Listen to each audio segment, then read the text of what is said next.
중국과 러시아, 만약 이 두 나라가 전면전으로 맞붙는다면 과연 누가 이길까? 이 질문은 단순한 군사력 비교를 넘어 핵전력, 경제력, 지리, 외교까지 모두 고려해야 하는 복잡한 문제다.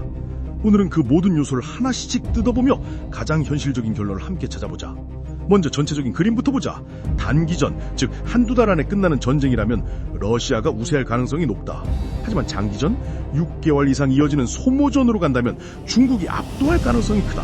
그리고 만약 핵무기까지 개입한다면 그 순간 승자는 사라진다. 둘 다 파멸로 향하기 때문이다. 첫 번째 분석은 핵전력이다. 현재 중국은 약 600기 정도의 핵탄두를 보유하고 있고 러시아는 무려 수천 기가 넘는다. 즉 핵 억제력 면에서는 러시아가 압도적이다. 전면적인 핵전이 벌어진다면 그건 승패의 문제가 아니라 공멸의 문제다. 그래서 현실적으로 두 나라는 핵의 문턱을 넘지 않는 범위에서 전쟁을 제한하려 할 것이다. 두 번째는 재래식 전력, 즉 일반 군사력이다. 중국은 약 200만 명이 넘는 병력을 갖고 있다. 세계 최대 규모다.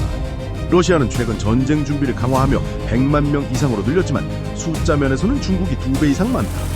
하지만 장비와 전투 경험에서는 다르다. 러시아는 오랜 전쟁 경험을 통해 전차, 포병, 방공망이 강력하다. 특히 S-400, S-500 같은 방공 시스템은 세계 최고 수준으로 평가받는다. 반면 중국은 양적인 성장뿐만 아니라 질적인 현대화에도 속도를 내고 있다. 드론, 미사일, 항공모함까지 양과 질을 동시에 끌어올리고 있다. 결국 누가 이길까? 이건 단순히 병력의 숫자가 아니라 전쟁을 어떤 방식으로 설계하냐의 문제다. 세 번째는 경제력이다. 전쟁은 결국 돈의 싸움이다. 중국의 경제 규모는 약 19조 달러, 러시아는 2조 달러 정도다. 무려 10배 가까운 차이다. 이 많은 곳 전쟁이 길어질수록 중국이 훨씬 유리하다는 뜻이다. 보급, 무기 생산, 물자 수송, 전쟁에 필요한 모든 걸 중국은 공장력으로 버틸 수 있다.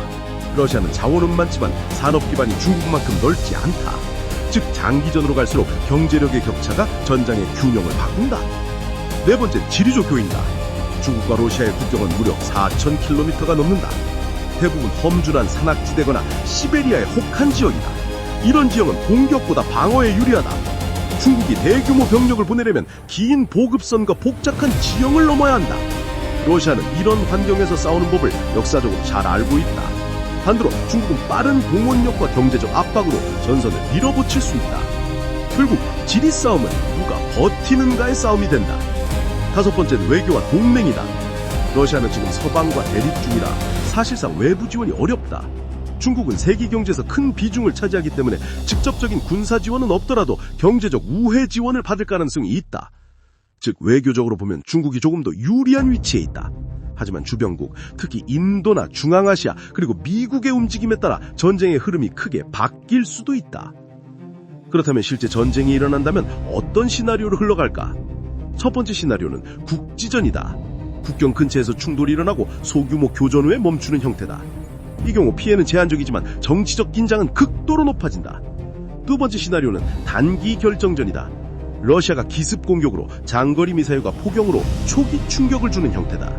러시아의 장점은 여기에 있다. 기습, 포격, 방공 이 세 가지를 동시에 활용할 수 있다. 하지만 중국의 대응력은 빠르다. 예비 병력, 산업 생산력, 드론 전력으로 단기 교전을 교착 상태로 바꿔버릴 수 있다. 세 번째 시나리오는 장기전이다. 이건 완전히 다른 차원의 싸움이다. 누가 더 오래 버티느냐, 누가 더 많이 생산하느냐의 싸움이다. 여기서 중국은 절대적인 우위를 가진다. 산업력, 인구, 보급 능력 모든 면에서. 러시아는 에너지와 자원은 많지만 산업 기반이 중국만큼 넓지 않다. 즉 전쟁이 길어지면 결국 중국의 공장과 돈이 러시아를 압도한다. 이제 결론을 내자. 핵전이 벌어진다면 승자는 없다. 둘 다 파멸한다. 단기전이라면 러시아가 우세하다. 기습과 방공 능력 때문이지. 하지만 장기전, 즉 경제력과 산업력이 싸우는 국면으로 가면 중국이 승리할 가능성이 훨씬 높다. 요약하자면 러시아는 칼이 빠른 전사고 중국은 버티는 제국이다. 누가 이길까? 시간이 짧으면 러시아, 길어질수록 중국이다. 결국 전쟁의 형태를 결정하는 건 전략이 아니라 시간이다. 그리고 한 가지 더, 이 두 나라 모두 실제로 싸우지 않을 것이다.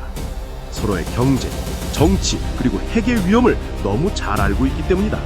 진짜 강한 나라는 싸우는 나라가 아니라 싸우지 않아도 지지 않는 나라다. 여러분들은 어떻게 생각하시나요?